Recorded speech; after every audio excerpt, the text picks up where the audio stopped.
Elliott, you've served in foreign policy roles in the administrations of Ronald Reagan, George W. Bush, and Donald Trump.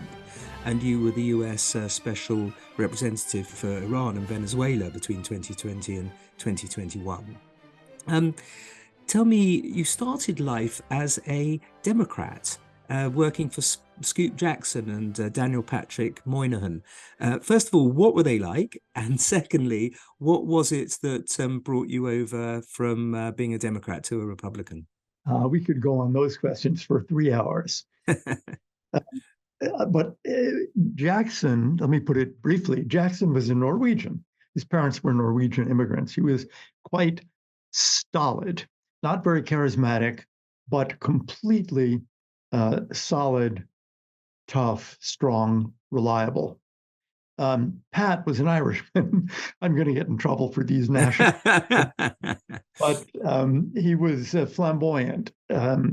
He was mercurial.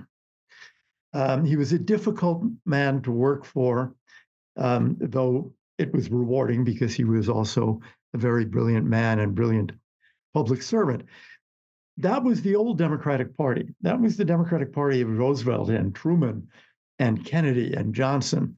And I believe, as so many others like in those days, Jeane Kirkpatrick did, that I didn't leave the Democratic Party so much as the Democratic Party left me. And those were the days of McGovern and Jimmy Carter.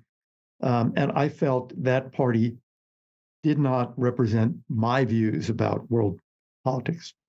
If Scoop, we're going to be talking what ifs right at the end of the show, but can I give you a what if now? What would have happened if your efforts in 1976 had been successful and Scoop Jackson had become president instead of Jimmy Carter?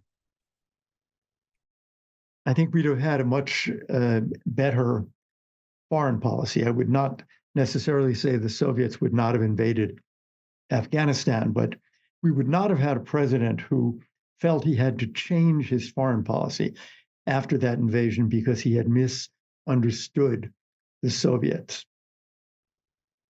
And do you feel that what happens in one part of the world very much affects what happens everywhere else? I'm thinking at the moment, of course, in terms of the withdrawal from Afghanistan, leading on to Putin's invasion of Ukraine and possible lack of victory in Ukraine, possibly then leading on to an invasion of Taiwan, obviously thousands of miles away. But do you see the world in that interconnected way?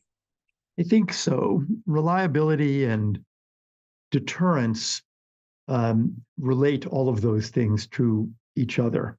And a country that, for example, abandons commitments in one place is going to be understood to be an unreliable ally, likely to abandon another commitment. And I think the opposite is also true. So while there's no automaticity here, I think the relationship is very strong between one crisis and another. With the events of 9/11 and the invasion of Iraq and Afghanistan now over 20 years ago, how do you feel the overthrow of Saddam will be seen by history, by historians, maybe 50 or 100 years hence? I am more optimistic about that. President Bush has made the comment, George W. Bush, that history is going to have a better opinion of him. I think if you look at Iraq now, they've had a whole series of democratic elections, imperfect but democratic. And I think they would be, in fact, a peaceful working democracy were it not for Iran, for the intervention of Iran, for Iran's support for the Shia militia groups. And I think that if one looks a few decades in the future, I hope that at some point the Islamic Republic will have fallen and the people of Iran will be governing themselves. And while there will be rivalries with Iraq, there won't be this kind of intervention. If one were able to look back at that point and say, the beginning of a stable democratic Iraq came with the overthrow of Saddam Hussein, the war will look a lot better. You're currently a senior fellow of Middle Eastern Studies at the Council on Foreign Relations. What do you feel at the moment with regard to President Biden's statement that there's, quote, no clear evidence, unquote, that Iran was behind the 7th of October massacres in southern Israel? I think it's a bizarre statement.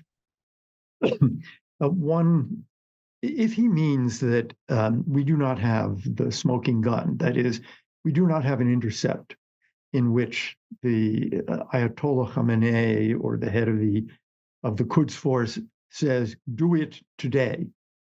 Well, that's, I'm sure, correct, but not very meaningful. It's clear that Hamas, like Hezbollah, could not be the kind of well-organized, well-armed group if it were not for Iranian money, training, weapons. It would be a wholly different situation. So to say that we have no direct evidence, I think, is in one way it's surely true, but in another way it's surely meaningless. We have all the evidence we need of Iranian support for Hamas. It's curious. When I was in the Bush White House, it's 20 years ago, there was a debate among experts as to whether Iran would support Hamas because it is a Sunni group. It's the Muslim Brotherhood. Surely the Shia in Iran would not. Well, of course, we now know that that was a foolish debate to have. And we have had 20 years of significant Iranian support for Hamas. And how do you think the Biden administration should punish Iran for the latest atrocity, the killing of 3 American servicemen and women? Well, I think I would take the words from your question, and the 2 words are punish Iran. What we have been doing, and it's not fair just to blame President Biden for this, we've been doing it, we, the United States, have been doing it for about 30 years, is never punishing Iran. There was one exception under Reagan in '88 when we essentially sank the Iranian Navy. And then there's the killing of Soleimani. But Iran has been killing Americans really from the beginning of the Islamic Republic through proxies. And we've let them get away with it. We've never, in a sense, laid down the law and said, if you kill Americans through proxies, we will go after you, not the proxies. That is what I think President Biden should be doing now. I think the proxies are expendable from the point of view of Iran. So if you damage them or kill some of them, the Iranians don't care. That's what they're there for. Iran must be punished itself. And that does not mean World War III, and it does not mean, bombing Tehran tomorrow. But it means looking at Iranian assets. Maybe you start with Iranian assets overseas, Iranian bases in, say, Yemen. Maybe you start with Iranian naval assets in the Gulf rather than Iran proper. But I think the lesson that's been learned by Iran over the years is that they are immune from punishment. And I think we need to correct that. Some people in the Biden administration have called the Biden doctrine as involving calling for a Palestinian state. Now, you're a prominent opponent of the 2-state so-called solution in Palestine. And you've called it a magical incantation in a recent excellent essay in was it Atlantic magazine? In the tablet. In the tablet, sorry. Yes, a first-class piece of writing, and certainly doesn't pull any punches. But let's talk about the 2-state solution, which, as you point out in this article, seems to be a sort of shibboleth of the entire foreign policy establishment of pretty much every country in the West. But you say it's the wrong thing to do. Why is that? First, I think just calling for the 2-state solution as if it were merely a matter of 3 days of negotiations, fails to recall the history. People have been trying to do this for a very long time, since Oslo. 1993. And there are many, many difficulties, such as what do you do about Jerusalem? What do you do about the division of Jerusalem are you going to divide it? Where are the borders of this Palestinian state? There are questions like that. But I think there's a deeper problem here, which is that people are paying very little attention to the nature of this state. For example, what is its relationship going to be to terrorist groups or to Iran? People use the word de-radicalization. What is going to be taught in its schools? If you put a weak, and it will be, of course, almost by definition, if you create it overnight, if you put a weak state there in the West Bank, it's a juicy target for Iran, which has pursued a policy in Gaza, in Yemen, above all in Lebanon, of creating anti-Israel proxies. If you do that in the West Bank, the danger to Israel is even deeper. And I'm very struck by the fact that people mostly call Josep Borrell of the EU, Guterres of the United Nations, and most recently President Biden and Secretary Blinken call for a sovereign, independent Palestinian state. And the word that is missing in that phrase is democratic. So I asked in this article, why do they not call for a democratic Palestinian state? And I think the answer is one of two things. There is no democratic Arab state. There is no Arab democracy today. So they think that it's unrealistic. And they fear that if you had an election, Hamas would win. And indeed, the best public opinion polls of Gaza and the West Bank suggest that Hamas would win. So wait a minute. You want to create a Palestinian state in which the majority of voters would vote for Hamas? How is that supposed to contribute to peace in the Middle East? I think this has not been thought through. That's why I think it's an incantation. Don't you think also it would be seen, especially if it happened at all soon, as essentially rewarding Hamas for the 7th of October massacre?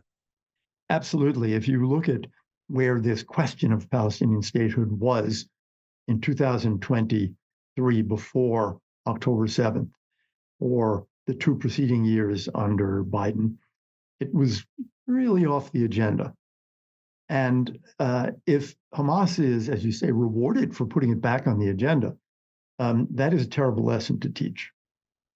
And how could it possibly be demilitarized? I mean, we've had a history of demilitarization in the 1930s, obviously with the Rhineland, which didn't end up very well.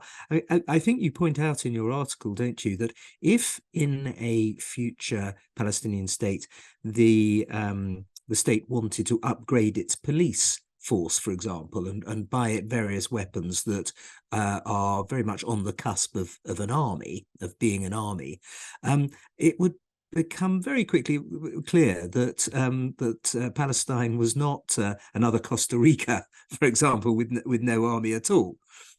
How could that possibly be policed by the rest of the world?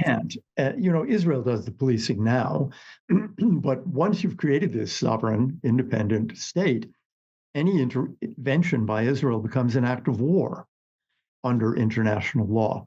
So the Israelis would not so easily be able to do it.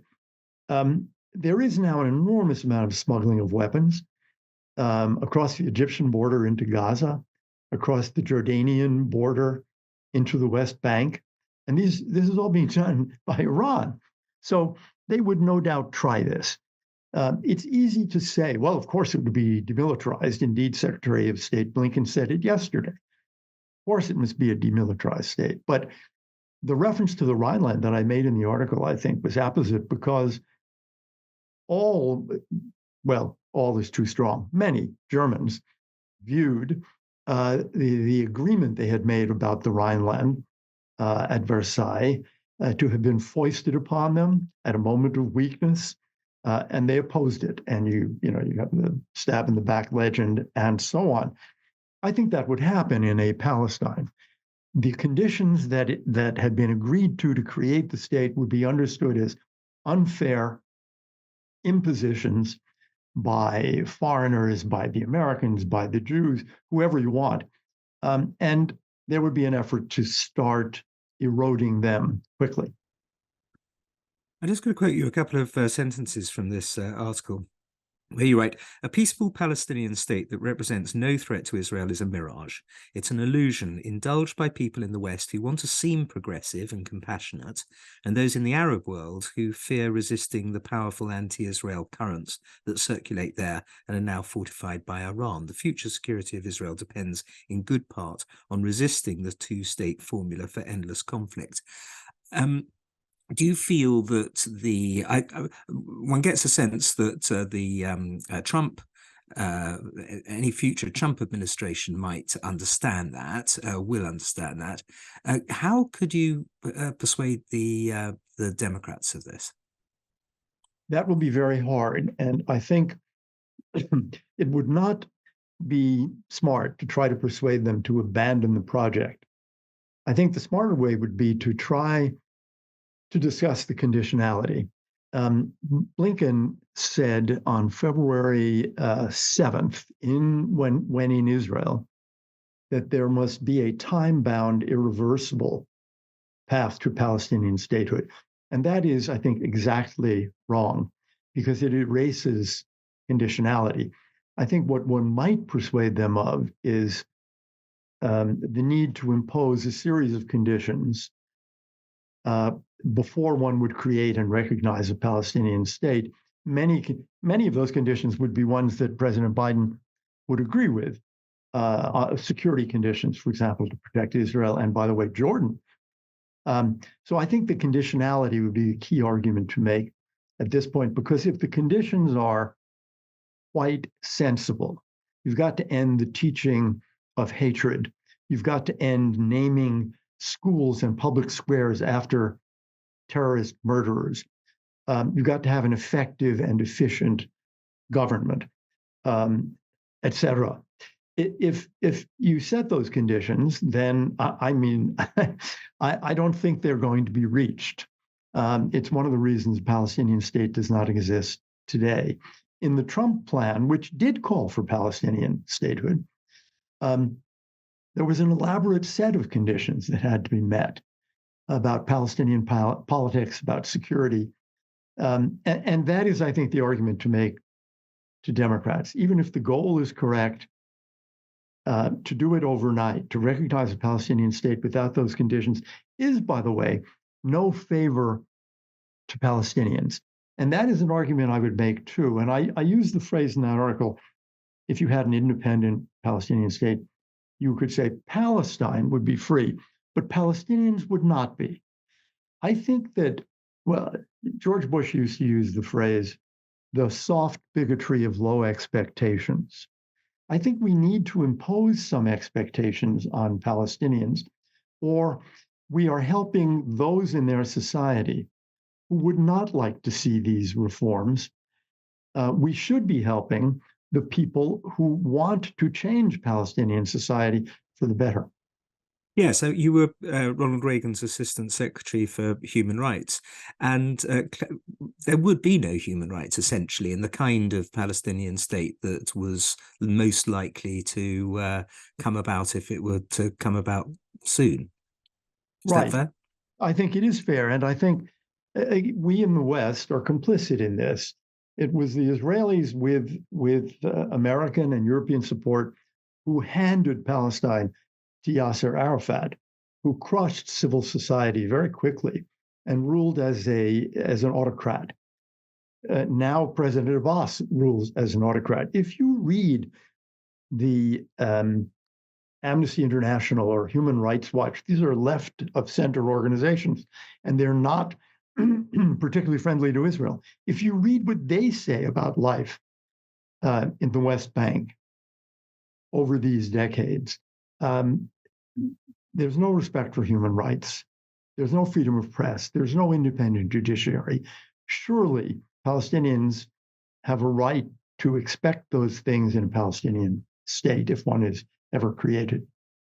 Let's move on to another country which doesn't have any of those things either, which is China. Um, I know you were a friend of Henry Kissinger's, and obviously his legacy is something that's being discussed a lot at the moment in the immediate aftermath of his death. Do you think that the realpolitik that Henry personified, a former guest on this podcast, I hasten to add, specifically with regard to China, is something that's going to be seen in the long run as being a positive aspect of his legacy, or might he be seen as the person who opened up the opportunity for the Chinese to essentially challenge America's superpower status? I think the latter. I think there will be a lot of criticism. I think that Henry's view, and more generally the realpolitik view, sees players on the international scene as countries, and they are black boxes. There is a country called China, and it has a leader, whether it's Hu Jintao or now it's Xi Jinping. And in Russia, that's a black box, and there's a leader, Putin, and you deal with him. This view, Henry's view, never really sees societies. It just sees the leadership.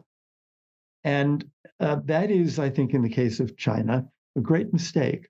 The Chinese have been trying for, 125 or 150 years now to figure out how to modernize. And they have figured out pretty well how to modernize their economy. They have not figured it out with respect to their political system. And many, many Chinese want to. Henry was never really responsive to those questions. And I think it is a fair criticism of him, and will be in the coming decades. One of the adjectives thrown about you and your friends and supporters is the term neoconservative. Is it a useful label? Would it have been a useful label at the time, historically, for people writing about the present day? Does neoconservative actually mean very much, and if so, what? I think it was a useful label. There was a development in, I would say, the 60s and 70s of the so-called limits of social policy school of Democrats who believed that more was being asked of government than it could deliver. And that many Democrats, including people like Seymour Martin Lipset, Nathan Glazer, other sociologists, Daniel Bell, Irving Kristol, and it had a foreign policy side, too, of Democrats like Jackson and Moynihan, as opposed to George McGovern, Jimmy Carter. And it did describe a group of people who included those names. I think it is not a meaningful expression now, partly because they're gone, and most of the remaining neoconservatives like me are pretty much now accurately described as conservatives. When I hear the term neocon nowadays, frankly, it is most often used to mean warmonger, or even Jew warmonger. I mean, it's a piece of invective these days. So I don't run away from it. But there are very few of us left, I think, who are accurately described that way. You've been appointed by President Biden to the US Advisory Commission on Public Diplomacy, chalking up yet another president who wants your advice, Elliott. What does it do? Well, to be fair to President Biden, this is a bipartisan commission, so they have to appoint some Republicans. And on those appointments... And they thought you were the least bad one to appoint. They take advice from Senator McConnell, the Republican leader in the Senate. And unless, as I understand the system, unless you have been personally abusive, that is, you've done tweets and blogs that are personally abusive to the president, then they take Senator McConnell's advice. What does it do? It is supposed to provide oversight for, first of all, broadcasting, Radio Free Europe, Radio Liberty, Voice of America, Radio Farda in Farsi, those activities, and really all the public diplomacy activities that used to be in the U.S. Intelligence Agency, U.S. Information Agency, USIA, until it was disbanded about 25 years ago. The idea is to see if the State Department and other agencies are doing public diplomacy and doing it well. And we're supposed to do reports and we're supposed to hold hearings and do that sort of thing. The commission's been quite inactive for about 5 or 10 years. We need to it hasn't even had a full complement of commissioners and doesn't now. I hope that this year we'll get the full complement and then we shall see if we can have a beneficial impact. You advised President Reagan on foreign policy in South America back in the day. Where Cuba, of course, must have been one of the countries that you were keeping a very close eye on. What's your predictions for Cuba? I mean, of all the places in that area, it really should be a democracy now, shouldn't it? With Fidel Castro long dead and so on. How do you see the future of Cuba panning out? It's hard to be terribly optimistic because it's been, 64 years of communist rule. And, Fidel's death turned out not to be the moment when there was going to be real change. It's still very much a communist system. One can only hope that over time it evolves at least in the direction of what we used to call Hungarian communism back in the 1970s and 80s, rather than, say, Soviet or Romanian or East German communism. But it's hard to see why today, over the next, let's say, 10 years, it would evolve toward real democracy. It isn't evolving at all. That is, it isn't a less repressive form of communist dictatorship than it was under Fidel when he was alive. There is zero freedom of speech, media freedom. There is no independence for courts. There are still many, many political prisoners. So there's been no evolution at all. And I think we're going to have to wait a while to see any happen. How tragic. Now, the questions that I ask every one of my guests, what book are you reading? I only really allow you to talk about history books or biographies because that's what we concentrate on in this podcast. Have you got one for me? Yeah, I'm reading a book called President Garfield. This is a new book. book. Yes, absolutely. I've been given that. Yes, I must get around to that. Are you enjoying it? Good. This is something I knew nothing about. I assumed Garfield was one of these late 19th century hopelessly failed presidents. He was the last president born in a log cabin. He was a Civil War general. He was Speaker of the House. There's every reason to think he would have been a very good, if not great, president. But he was, I don't want to give the story away, but he was assassinated. Yeah, I think. So if he hadn't been, you'd think that he could have been up there amongst the the captain of the second division, as it were. Yeah, second division, yeah, right. Yeah. Okay. Life. Fantastic. Oh well, yes, I've been told how good that book is as well. So this is the moment at which I should remember the author's surname. But Goodyear. Good. That's right. Thank you. Good. I feel less embarrassed now. And the other question is your favorite what if, your historical counterfactual. What's the one that you enjoy thinking about? What if the debate among the Ottoman reformers who had taken over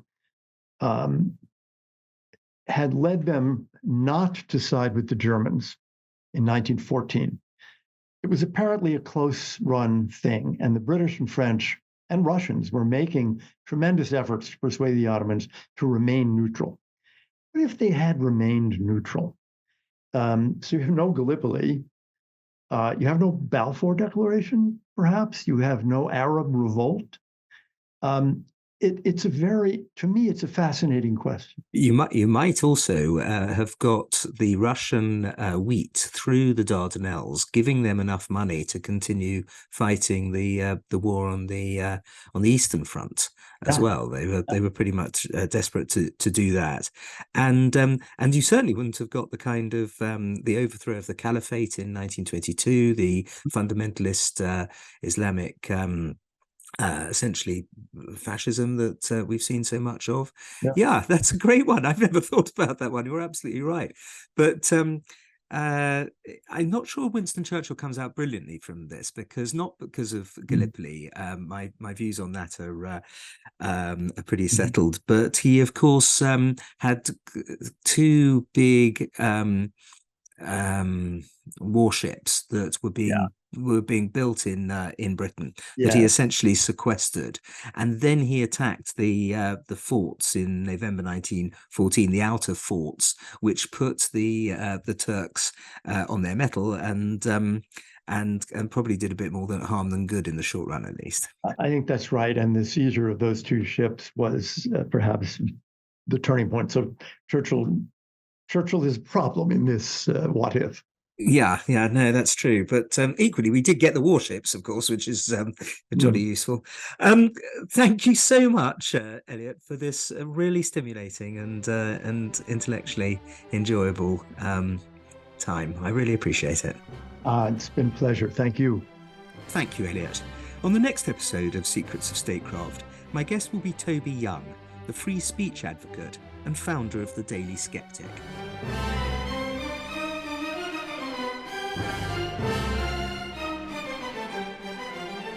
This podcast is a production of the Hoover Institution, where we generate and promote ideas advancing freedom. For more information about our work, to hear more of our podcasts, or view our video content, please visit hoover.org.